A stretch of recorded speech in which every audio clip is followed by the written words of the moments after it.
Salut la compagnie, aujourd'hui j'ai décidé de me débarrasser de tous les systèmes anti-pollution qui se trouvent sur le GSX-R 2017. How dare you? Ah, le prends pas comme ça Greta, je sais que t'as raison dans le fond, mais là ça va me permettre de gagner des chevaux. Et du coup, qui roule plus vite, roule moins longtemps. Donc pollue moins. Alors on va commencer, j'ai déjà démonté le réservoir pour commencer, et le pot d'échappement. On va passer une ligne Decata, qui est dans ce carton là. On va enlever ce gros catalyseur là, parce que du coup j'ai eu des petits soucis lors d'une course d'endurance où à la fin de la course des petits ratés à l'accélération. Ça l'a plus refait depuis, mais je vais virer le catalyseur. Apparemment ce qui se trouve à l'intérieur peut prendre feu, en tout cas se boucher en brûlant, donc du coup j'ai pas envie que ça m'arrive. On va retirer dans l'ordre les valves à l'échappement avec les moteurs. On va retirer la sonde lambda, on va retirer le système canister et on va retirer le système pair.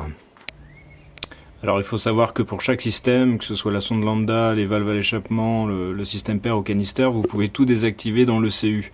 C'est une solution bien pratique quand on a envie de régler le problème définitivement, quand on a une pure pistarde. Sauf que moi c'est pas le cas, elle fait de la route et dans l'éventualité d'une revente, voilà, je veux pouvoir tout remettre en ordre sans avoir à repasser par la case reprogrammation ECU qui est assez complexe. Donc du coup, je vais mettre des shunts pour là où je peux. Alors, concernant le canister, eh bien, il vous suffit de démonter le réservoir, la boîte à air pour pouvoir y accéder. On a ces 4 petits tuyaux qui vont sur la rampe ici là avec les colliers métalliques. Donc les 4 petits tuyaux, vous allez les déconnecter et mettre en place les petits bouchons ici que vous voyez là. J'en ai changé 2 déjà avec les petits colliers métalliques que vous replacez ensuite dessus.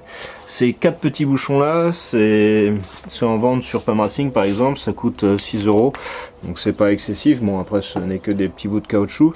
Vous avez en plus une notice qui est fournie avec le montage là, une notice Made in Japan, donc c'est en anglais aussi, hein, mais bon, si vous êtes un vrai, il faut que vous partiez du langage japonais, hein, c'est la base. Hein.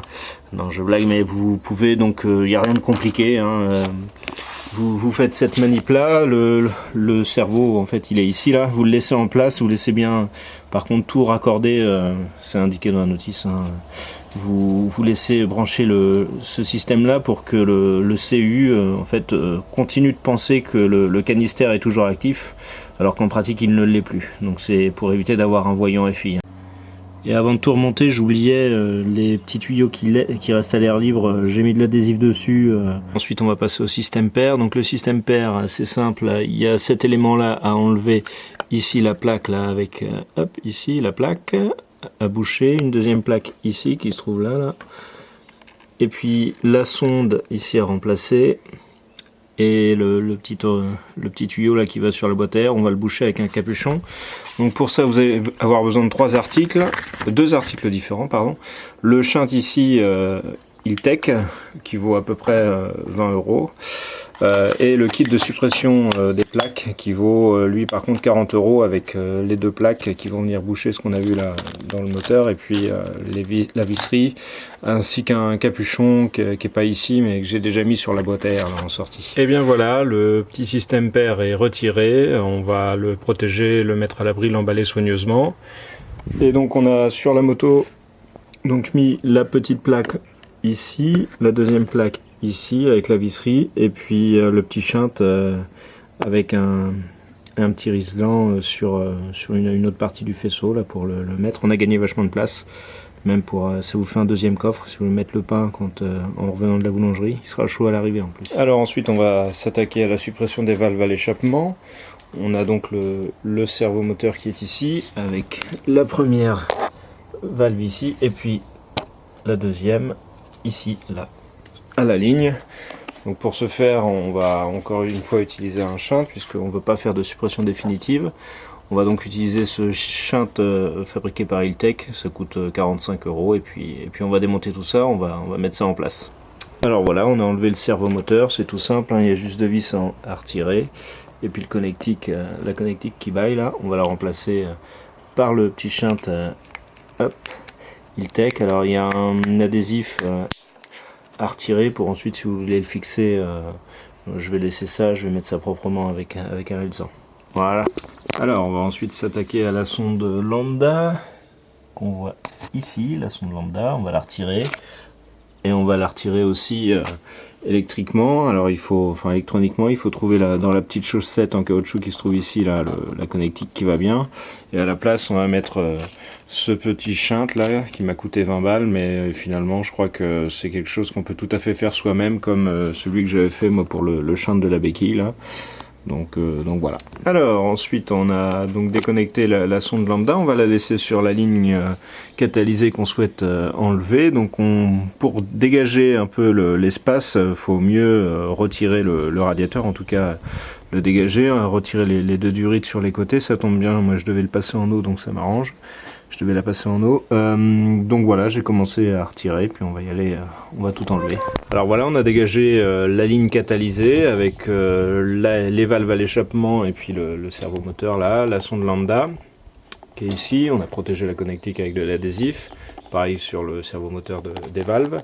Et on va mettre cette petite ligne à la place, donc sans catalyseur, qui a été faite par un soudeur professionnel là, avec de l'aluminium T304, donc pas de sonde lambda, pas de valve à échappement, rien du tout.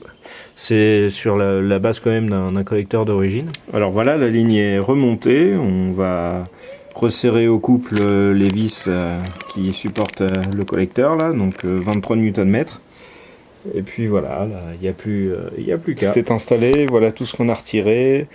Le système pair, la ligne avec le catalyseur et puis les valves à échappement, la sonde lambda. Il faut savoir qu'on a gagné à peu près 3 kg sur la ligne et puis sans passage au banc avec la reprogrammation et le retrait de tous ces systèmes, on peut escompter 8 chevaux en plus. Donc voilà, tout est installé, tout est recontacté.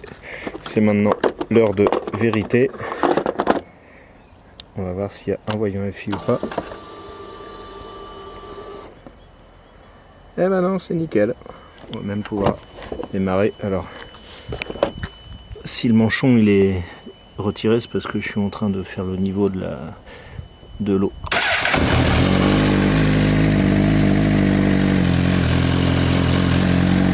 Super. Alors ça gueule un peu plus, hein. C'était pas forcément le premier objectif de gagner en décibels. J'espère que ça continuera de passer au sonomètre. Voilà, et ben écoutez, c'est une modification qui m'aura pris à peu près 2 demi-journées bien tassées, pour moi qui ne suis pas expert mécanicien. Pour le coup, on est à peu près sur 400 € la modif entre toutes les accessoires et la ligne. Je remercie Camille qui m'a aidé aussi pour les conseils en mécanique, Julien et Morgane aussi qui m'ont bien aidé sur les modifs à faire. Voilà. Ciao!